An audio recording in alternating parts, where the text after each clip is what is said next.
السلام علیکم ورحمۃ اللہ وبرکاتہ۔ انجینئر محمد علی مرزا کا ایک اور بہترین بیان کے ساتھ حاضر ہوا ہوں۔ حضرت علی کو مولا علی کہنا کیسا ہے؟ بہترین بیان ہے، ویڈیو کو اسکپ نہیں کریں گے، ویڈیو پوری سنیں گے، یہ ویڈیو آپ کے لیے بہت کمال کی ہونے والی ہے۔ چلتے ہیں بیان کی طرف اور سنتے ہیں محمد علی مرزا کا بہترین بیان۔ فرسٹ کوسچن ہے جی، مولانا طارق جمیل صاحب نے ایک کلپ ریکارڈ کرایا ہے جو کہ اس وقت واٹس ایپ اور فیس بک پہ بہت ہی زیادہ وائرل ہو چکا ہے، اور اس میں انہوں نے فرمایا کہ حضرت علی رضی اللہ عنہ کو مولا علی کہنا چاہیے، حضرت علی نہیں کہنا چاہیے خالی۔ اس حوالے سے علمی حلقوں میں کھلبلی مچی ہوئی ہے۔ تو اور دوسری ایک اور چیز اس میں یہ ایڈ کروں کہ اس میں انہوں نے یہ بھی فرمایا کہ اس میں جو مولا سے مطلب ہے سردار، تو اس کی ذرا وضاحت فرما دیں کہ یہ کیا ممکن؟ میں مولانا طارق جمیل صاحب حفظہ اللہ تعالیٰ سے کئی معاملات میں اختلاف رکھتا ہوں، لیکن اس معاملے میں جتنی باتیں انہوں نے کی ہیں وہ بالکل ٹھیک کی ہیں، اور میں نے وہ کلپ سارا دیکھا ہے۔ شاہ جی، ہمیں تو بڑی خوشی ہوئی ہے۔ ہم تو مولانا طارق جمیل صاحب کے بارے میں اکثر ایک جملہ بولا کرتے ہیں، اب یہ پڑھا لکھا جملہ ہے تو پڑھے لکھے لوگوں کو سمجھ آئے گا۔ ہم تو طارق جمیل صاحب کو آل امیہ میں عمر بن عبدالعزیز سمجھتے ہیں کہ انہوں نے جس طرح ایک خاص اسکول آف تھاٹ کے اندر اور ایک خاص حلقوں کے اندر ناسبیت کے خلاف آواز بلند کی ہے اور اہل بیت کا تعارف لوگوں تک کروایا ہے، سیدنا علی کا، سیدنا حسین کا رضی اللہ عنہما وعلیہم السلام اجمعین، یہ طارق جمیل صاحب کی بہت بڑی دلیری ہے، اور اللہ تعالیٰ ان کو جزائے خیر دے۔ یہ کلپ میں نے دیکھا ہے، ان کی بات بالکل ٹھیک ہے۔ انہوں نے اس طرح بات کی تھی کہ، اور پھر انہوں نے خود اس میں ایک جملہ بھی بولا کہ میں آپ لوگوں کے چہرے پر حیرانگی دیکھ رہا ہوں۔ یہ ان کے بڑے مہذب الفاظ تھے، حیرانگی نہیں تھی، وہ پریشانی تھی کہ طارق جمیل صاحب کدھر اوت نہیں ہو گئے۔ تو طارق جمیل صاحب اور میری تو کوئی حیثیت ہی نہیں ہے، اس امت کا امام جس کے لیول کا نہ کوئی محدث ہے نہ کوئی فقیہ ہے، امام محمد ابن ادریس الشافعی المتوفی 204 ہجری، ان کے اوپر رافضیت کا الزام لگا کیونکہ وہ شاگرد ہیں امام موسیٰ کاظم کے، اور وہ اہل بیت کی محبت کا راگ لاپنے والے تھے، تو ان کے زمانے کے لوگوں نے ان کو رافضی کہنا شروع کر دیا۔ پھر انہوں نے وہ شعر کہا جو دیوان الشافعی میں ہے اور اہل سنت کے تمام ائمہ نے تواتر کے ساتھ اپنی اسماء و رجال کی کتابوں میں نقل کیا ہے، خصوصاً امام ابن تیمیہ نے، اور ان کے شاگرد جو ہیں امام ذہبی جو اسماء و رجال میں بہت بڑے امام مانے جاتے ہیں، انہوں نے تاریخ الاسلام کے اندر، ابن حجر اسقلانی نے، ابن کثیر نے، باقی لوگوں نے، ان کان رفضا حب آل محمد فلیشہد الثقلان انی رافضی، اگر بالفرض آل محمد صلی اللہ علیہ وآلہ وسلم کی محبت کا نام رافضی ہونا ہے تو جنو انس اس پر گواہ ہو جاؤ کہ میں رافضی ہوں۔ تو جو انہوں نے وہ مولا علی والی بات کی، اور انہوں نے اس میں یہ بھی لفظ بولا تھا کہ بعض اصحاب کی کچھ کوالٹیز ہیں وہ ان اصحاب کا حق ہے کہ ہم ان کے ناموں کے ساتھ لیا کریں، تو وہ حق ہم باقی لوگوں کو دے رہے ہیں۔ حضرت ابو بکر الصدیق کی سارے لوگ کہتے ہیں، ابو بکر نے فرمایا کوئی نہیں کہتا، ابو بکر صدیق ہی کہتے ہیں، تو حضرت ابو بکر کا حق تو ان کو مل رہا ہے۔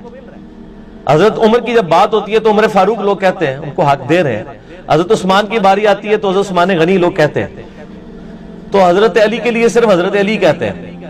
بہت کام جو ہے علی المرتضی، یہ سر شاید مشکل بھی ہے پروننسیشن، اس لیے کہنا ان کو مشکل ہوتا ہو، یا حیدر جو صحیح مسلم میں صحیح حدیث ہے کہ مرحب کو حضرت علی نے قتل کیا تھا، اس وقت اشعار پڑے تھے کہ میری ماں نے میرا نام حیدر رکھا ہے، تو میرا خیال ہے وہ حیدر اور مرتضی یہ مشکل ہے، اس کی وجہ یہ مولا علی جو ہے نا، یہ خصوصیت بھی ہے اور سب سے بہترین آپ صلی اللہ علیہ وآلہ وسلم کی طرف سے ان کے لیے انعام ہے۔ تو میں طارق جمیل صاحب کے ساتھ ہوں اس مسئلے میں، اور میرا تو ایک کلپ ہے لاکھوں لوگ دیکھ چکے ہیں، غدیر خم کی حدیث کے 8 طرق اہل سنت کی کتابوں سے، جس میں نے غدیر خم کی جو حدیث ہے جس پہ آپ صلی اللہ علیہ وآلہ وسلم نے یہ ارشاد فرمایا تھا، یہ حدیث جو ہے وہ صحیح مسلم میں اوپر تلے 4 حدیثیں، انٹرنیشنل نمبر کے مطابق کتاب الفضائل ہے جو صحابہ کے فضائل کا چیپٹر میں باب فضائل علی میں 6225 سے لے کے 6228 تک، جامعہ ترمذی میں 3713 نمبر حدیث ہے انٹرنیشنل نمبر کے مطابق، سنن نسائی الکبریٰ کے اندر موجود ہے، مسند احمد کے اندر موجود ہے۔ یہ 8 کے 8 طرق غدیر خم کی حدیث کے میں نے 8 طریق جو ہے 8 طرق کور کیے تھے، اور یہ میرا جو ریسرچ پیپر ہے اس میں 33 نمبر کے اوپر ہے۔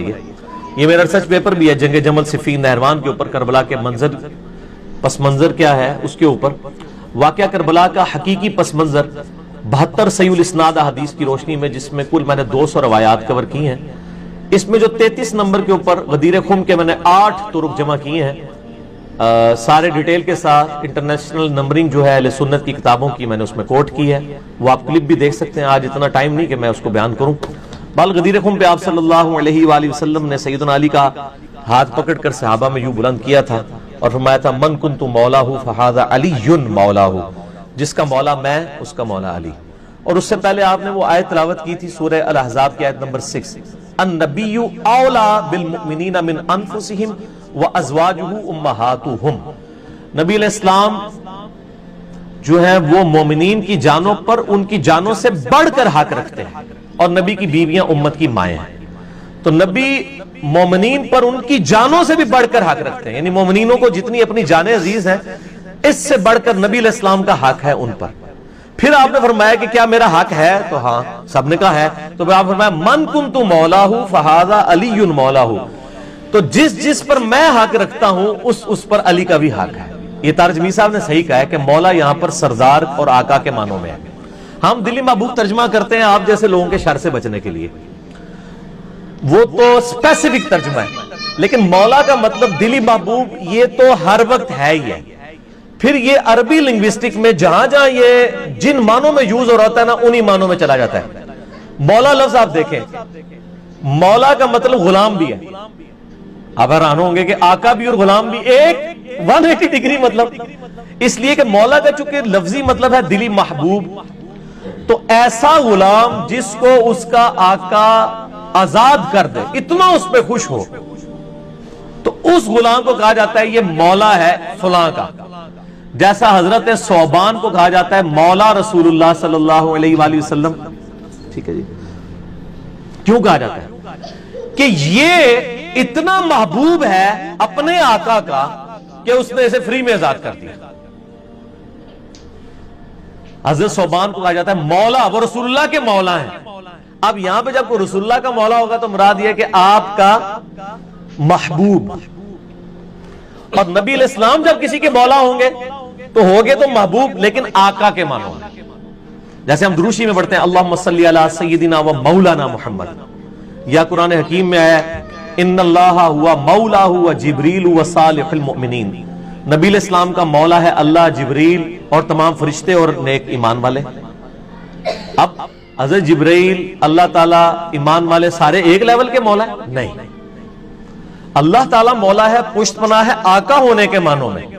حضرت جبرائیل اور ایمان والے اور صحابہ حضور کے مولا ہیں ان معنوں میں کہ وہ ان کے سپورٹیو ہیں، آقا ہونے کے معنوں میں نہیں ہے، یا غلام ہونے کے معنوں میں یا سپورٹیو۔ تو مولا جو ہے وہ سرکمسٹانسز بتاتے ہیں کہ اب مولا کا مطلب جو ہے وہ دلی محبوب ہے یا آقا ہے یا غلام ہے یا جگری یار ہے۔ بات جگری یار کا معنی تو ہمیشہ رہے گا، ایسا غلام جس کو اس کا مالک آزاد کر دے وہ اس مالک کا مولا بن جاتا ہے۔ کہتے ہیں یہ اس کا دیکھو بڑا آنکھوں کا تارا ہے، اور وہ آقا اس غلام کا مولا بن جاتا ہے کہ اس لیے کہ وہ اس سے اتنی محبت کرتا ہے کہ اسے آزاد کر دیے۔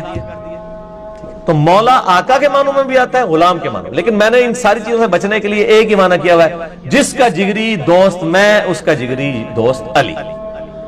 تو جس کو آقا کا معنی نہ عظم ہو کم از کم وہ دلی لگاؤ تو حضرت علی سے رکھے۔ صحیح مسلم میں حدیث ہے انٹرنیشنل نمبر کے مطابق 240، علی سے محبت نہیں رکھے گا مگر مؤمن، علی سے بغض نہیں رکھے گا مگر منافق۔ تو محبت علی از دا لٹمس ٹیسٹ آف ایمان۔ یہ تو اس سے بھی بڑی بات ہے، من کنت مولاہ فہذا علی مولاہ، یہ چھوٹی بات ہے، اس سے بڑی بات تو صحیح مسلم میں 240 نمبر حدیث ہے 240، علی سے محبت نہیں رکھے گا مگر مؤمن، علی سے بغض نہیں رکھے گا مگر منافق۔ یہ اس سے بڑی بات ہے۔ تو غدیر خم کیا حدیث دیکھ لیں۔ اچھا پھر یہاں پہ حدیث ختم نہیں ہوئی ہے، اس کے بعد آپ نے فرمایا اے اللہ اس سے محبت رکھ جو علی سے محبت رکھے، اس سے دشمنی رکھ جو علی سے دشمنی رکھے۔ اور یہ حدیث متواتر ہے، یہ کم از کم 20 صحابہ نے یہ روایت کی ہے۔ اب وہ غدیر خم پہ میں پھر 1 گھنٹہ فی الودی بول سکتا ہوں۔ میں نے ریسرچ پیپر کا تعارف کروا دیا، یہ 5B ریسرچ پیپر ahlsunnatpak.com سے ڈاؤن لوڈ کریں، اور آپ یوٹیوب پہ غدیر خم صرف لکھیں سر، دنیا میں کہیں بیٹھ کے ٹاپ پہ میرا کلپ کھلے گا، لاکھوں لوگ دیکھ چکے ہیں۔ سب سے زیادہ بلکہ جب بھی حضرت علی حسن حسین کی بات ہوتی ہے، دنیا میں کوئی بندہ بھی سرچ کرتا ہے نا